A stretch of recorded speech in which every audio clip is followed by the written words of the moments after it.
Hello, YouTubers, and welcome to Level-Headed News. This is your host, Brenda. I have 5 articles in this episode for you, and the URLs are in the description of this video for your convenience. The first one is off of Liberty Headlines. It says, Crackdown, new era at the southern border.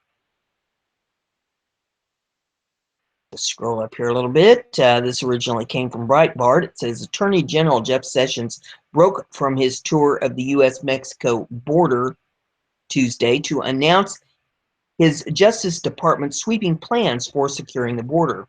For those that continue to seek improper and illegal entry into this country, be forewarned. This is a new era. This is the Trump era, Sessions told the crowd of Customs Border Protection personnel in the border town of Nogales, Arizona. We hear you, and we have your back, he assured them. Sessions proceeded to lay out a multifaceted plan to stop illegal aliens entering the country. All adults apprehended at the border are to be detained, and at least 125 additional immigration judges are to be appointed and put in the field on an expedited basis. 25 immigration judges have already been deployed to detention centers along the border to help alleviate the massive backlog of cases already piled up there. Accompanying the address, the Attorney General's office issued a memorandum to all U.S. attorney offices, instructing them on dramatically stricter prosecution guidelines for immigration offenses. All repeat illegal entry offenders are to be referred for felony prosecution. All cases in which an illegal alien is caught re-entering the United States after removal are now to be considered for felony prosecution, with priority given to those with other criminal records or gang affiliations.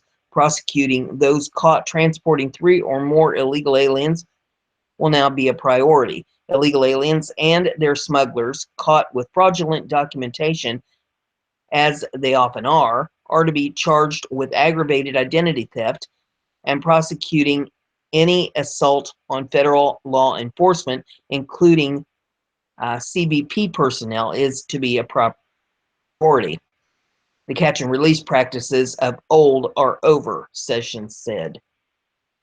The next article is off of BizPac Review. ICE is not cool with Democrats undermining bill that won't let agents call themselves police. Democratic lawmakers want illegals to feel more comfortable by banning ICE agents from wearing clothing labeled police. Congresswoman Nydia Velázquez, who represents Brooklyn, New York, proposed a bill that would stop immigration and customs enforcement officers from wearing clothing that identifies them as police. Not only are ICE raids an unconscionable attack on our most vulnerable communities, any attempt by immigration officers to deceivingly pose as local police ought to be prohibited, Velázquez said in a statement. Firsthand from families who fear reporting crime or engaging with the police due to the potential of getting caught up with immigration agents. This only makes our communities less safe.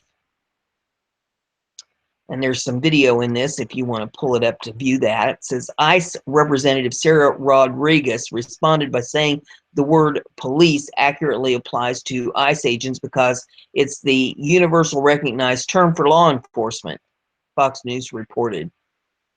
Representative Velázquez joins in a growing list of Democratic lawmakers who are actively trying to defy federal immigration law. Last month, a Democratic lawmaker in Massachusetts openly obstructed law enforcement in a series of Facebook posts that she has since deleted. State Representative Michelle Du Bois admits she warned illegals of impending ICE raids on social media. Du Bois also posted instructions on what to do if ICE comes to your door because you're an illegal alien who has committed a felony. ICE usually does not come for illegals who are not felons. The department slammed Du Bois, saying her warnings make it more difficult for them to do their jobs. Bristol Sheriff's Department put out a tweet that says it completely undermines law enforcement. A subcommittee about Brockton politician who tipped illegals off to ICE raid. Fox News contributor Anthony Scaramucci said lawmakers need to stop obstructing justice and support enforcement of federal laws. I don't know why the other side gets so sore at that, Scaramucci said on Outnumbered. My ancestors, probably your ancestors, we all came in the same way, legally. Why can't we do it in a way that's pursuant to the law? He asks. Article that I have is off Liberty Headlines. It says GOP leaders dropping border wall funds, says report. This originally came from Breitbart. It says federal funding for one of President Donald Trump's premier policy proposals may be excluded from House GOP's budget for fiscal year 2017-2018. House Democrats, along with few House Republicans, are working around the clock to make sure funding for the estimated $12 billion border wall is not factored budget, according to a report by The Hill. With Democrats united against new wall funding, it's unlikely the Republicans have votes and prevent a government shutdown, The Hill report stated. House Speaker Paul Ryan, in a statement to The Hill, seemed to concede that border wall funding would not be included in the GOP budget, saying the funds would come at a later date.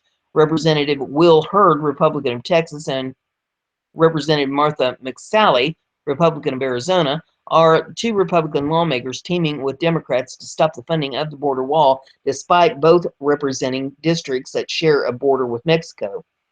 We recognize the need for robust border security and infrastructure to ensure public safety and increase cross-border commerce, Hurd and McSally wrote to the Trump administration in a letter, according to The Hill. We also have an obligation to be good stewards of taxpayer dollars. Establishment Republicans in the Senate, like Senator John McCain, Republican of Arizona, are also teaming with Democrats to stop the border wall, with McCain worrying more about the sentiment that Mexicans have towards America. There's a lot of anti-American sentiments with Mexico, McCain said during a Senate hearing with Department of Homeland Security, DHS Secretary John Kelly. Were tomorrow in Mexico, you'd probably have a left-wing anti-American president in Mexico. That can't be good for America.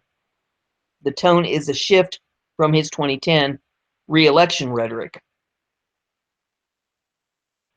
If anybody knows how to talk out of both sides of their mouth, it would be him. The next one's off of Liberty Headlines, and it says foreigners now account for 61% of federal arrests. Off of Breitbart, it says the Pew Research Center released an analysis of Justice Department numbers Monday, showing a massive increase in the prominence of immigration-related offenses in law enforcement. Pew cited a report released last month by the Bureau of Justice Statistics to show that immigration offenses accounted for fully half of federal arrests in 2014, up from only 28% a decade earlier. Consequently, the Department of Homeland Security, which includes Custom and Border Protection and Immigration and Customs Enforcement, ICE, now makes more arrests than the FBI, DEA, BATFE, and U.S. Marshals Service, all other branches of the Justice Department combined. According to Pew, the geographic distribution of federal arrests also shows the growing emphasis on immigration offenses. In 2014, 61% of all federal arrests, or more than 100,000, occurred in just 5 federal judicial districts along the U.S.-Mexico border. Driven by this massive increase in immigration arrests, a staggering 61% of federal arrests are now of non-U.S. citizens. These arrests, mostly for immigration offenses, but including thousands for other crimes, do not include the hundreds of thousands of non-criminal apprehensions of illegal aliens each year. Illegal aliens made up an equally shocking 37% of all criminal defendants in federal district courts in 2014. Most illegal aliens arrested for immigration offenses are referred to the administrative hearings before immigration courts. The increase in this type of arrest has placed tremendous strain on that system. The resulting backlog raises concerns of the virtual amnesty from the inability to process these cases. The BJS reports show that increasingly immigration offenses, which can include more serious crimes like trafficking aliens into the United States, are winding up in regular U.S. district courts. The final article in this episode is off of Bare Naked Islam, and it says South Dakota Muslims from Iran, now a Christian pastor. Bleh. Try it again. Former Muslim from Iran, now a Christian pastor, scares the bejesus out of people by speaking about the rising menace of Islam in America. Washington state-based pastor Sharam Hayden spoke about sabotaging America, Islam's march towards supremacy, at a private presentation to a large group in Sioux Falls. Pastor Hayden was joined by Tennessee author Brannon Howse, who spoke on Genesis to Revelation, a biblical worldwide briefing on the past, current, and future world events. Hayden, who was born in Iran and came to the U.S. as a young boy, warns audiences that Islam is not just a religion, but a totalitarian system governing people's lives. Americans must not let political correctness and tolerance keep them sidelined while Islam destroys their way of life, he said. Wisely, the media were banned from the Sioux Falls event and were relegated to talking to the Muslim protesters and their non-Muslim useful idiots. The Muslims, as usual, had to show their supremacy by lifting their rear ends to Allah and praying outside the event. Hayden planned to speak on the importance of extreme vetting of Muslim immigrants, the event's registration page said, due to the clear and present threat ISIS poses to America, as they have boasted of placing their terrorists among the refugees flooding America. Hayden's message, which paint Islam as a religion of violence, have drawn criticism from Islamic groups as representing a message of intolerance. In February, Hayden's ministry was listed as a hate group, as are all anti-Islam groups, by the George Soros-funded Southern Poverty Law Center. Outside the conference hall, Ismail Malamba stood alongside Ali Efri, holding a sign that said, "No hate in SF." The two men booed as a man in a pickup truck drove by and shouted out the window that Islam is evil and that Muslims worship a false god. "We are all sons of God, whether we're Muslim, Christian, Jewish, Hindu," Mumbala said. He then looked toward a hotel and said, "They preach loving your neighbor as yourself, but the reason they are there is to promote hate and fear." A short sample of what Pastor Hayden tells the audience, and there is video of him talking to the audience here in this, if you want to pull that up to see that for yourself. And that's all I have in this episode. If you like what I'm doing here, give it a thumbs up. Oh, share it on your social media so everybody gets to hear the news. And don't forget to subscribe. And that way you'll stay informed. I'll see you in the next episode.